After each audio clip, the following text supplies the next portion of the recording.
Hello viewers. आज हम बुद्धा पूर्णिमा, जिसे हम बुद्धा जयंती भी कहते हैं, इसको हम सेलिब्रेट कर रहे हैं। Happy Buddha Purnima to all. Buddha Purnima के साथ गौतम बुद्धा के 3 इम्पॉर्टेंट लाइफ इवेंट्स जुड़े हुए हैं। नंबर 1, इस दिन गौतम बुद्धा की बर्थ हुई थी। एंड नंबर 2, ये वो दिन था जब गौतम बुद्धा को एनलाइटनमेंट हासिल हुई थी। और नंबर 3, यही वो दिन था जब गौतम बुद्धा की डेथ भी हुई थी। गौतम बुद्धा को उनकी विजडम के लिए और एनलाइटनमेंट के लिए जाना जाता है।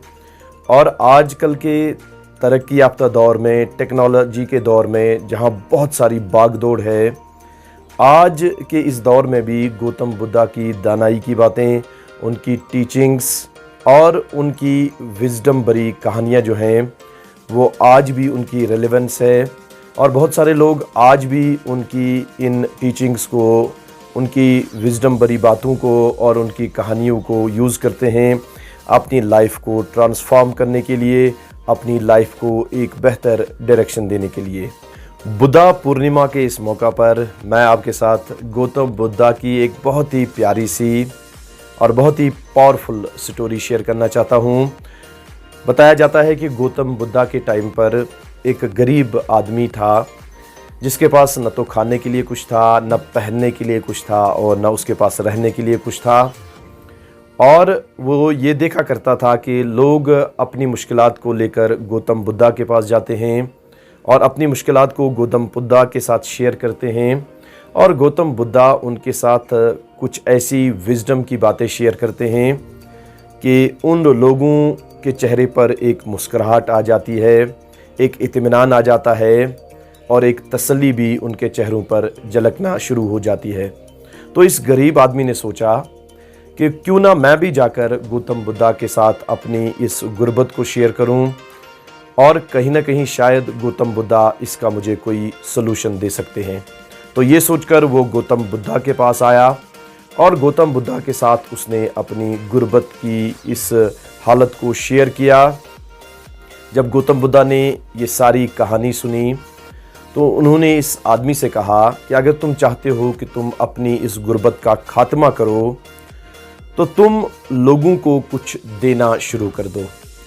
तो ये सुनकर वो गरीब आदमी बिल्कुल हैरान हो गया और उसने गौतम बुद्धा से पूछा कि मेरे पास तो कुछ देने के लिए है ही नहीं, मैं लोगों को क्या दे सकता हूँ। कुछ देर के लिए गौतम बुद्धा खामोश हुए और उन्होंने कुछ देर की खामोशी के बाद उस आदमी से पूछा, क्या कुदरत ने तुम्हें 2 हाथ दिए हैं? तो उस आदमी ने बोला, जी हाँ, दिए हैं। तो गौतम बुद्धा ने कहा कि ये इन हाथों से तुम लोगों को बहुत कुछ दे सकते हो, बहुत मदद कर सकते हो इन 2 हाथों से तुम।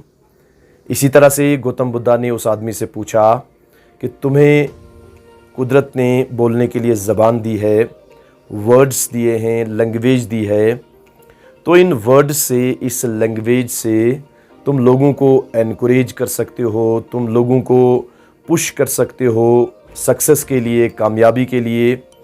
इसी तरह से कुदरत ने तुम्हें एक चेहरा दिया हुआ है, एक खूबसूरत सा चेहरा दिया हुआ है, और इस चेहरे पर कुदरत ने तुम्हें स्माइल दी है, तुम्हें मुस्कुराहट दी है, और ये मुस्कुराहट तुम लोगों के साथ बांट सकते हो, लोगों की ज़िंदगी में खुशियाँ ला सकते हो, और लोगों की ज़िंदगी से तुम मायूसी को दूर कर सकते हो।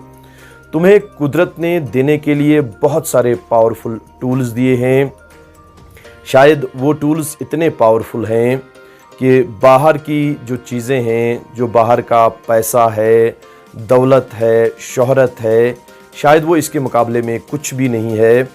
तो तुम वो पावरफुल चीज़ें लोगों के साथ शेयर करना शुरू कर दो, और इससे क्या होगा कि कुदरत तुम्हें रिटर्न में देना शुरू कर देगी, और इससे तुम्हारी गुर्बत का जो है वो खात्मा होना शुरू हो जाएगा। तो कहा जाता है कि उस गरीब आदमी ने ऐसा ही करना शुरू कर दिया, और बहुत जल्द उसकी गुर्बत हट गई, उसकी गुर्बत दूर हो गई, और उसको कुदरत ने रिटर्न में बहुत कुछ देना शुरू कर दिया। अगर आपने डॉक्टर दीपक चोपड़ा की एक छोटी सी किताब 7 स्पिरिचुअल लॉज ऑफ सक्सेस पढ़ी होगी।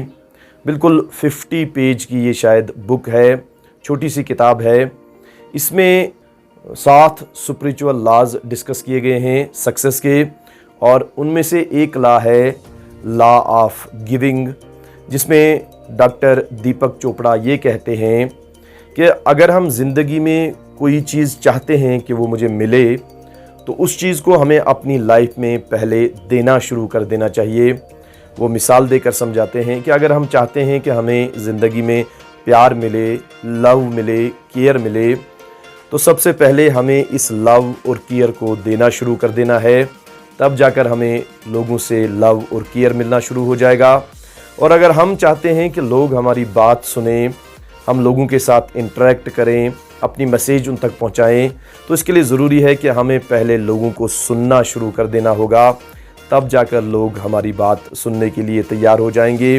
तो लाइफ में हम जो भी चीज़ चाहते हैं कि हम उसको अट्रैक्ट करें, उसको हासिल करें, तो सबसे पहला सेटअप हमें ये उठाना है कि हमें उस चीज़ को पहले देना शुरू कर देना है। तो उसके रिटर्न में हम उस चीज़ को फिर लेना शुरू कर देंगे और हमें वो फिर अबेंडेंस में मिलना शुरू हो जाएगा।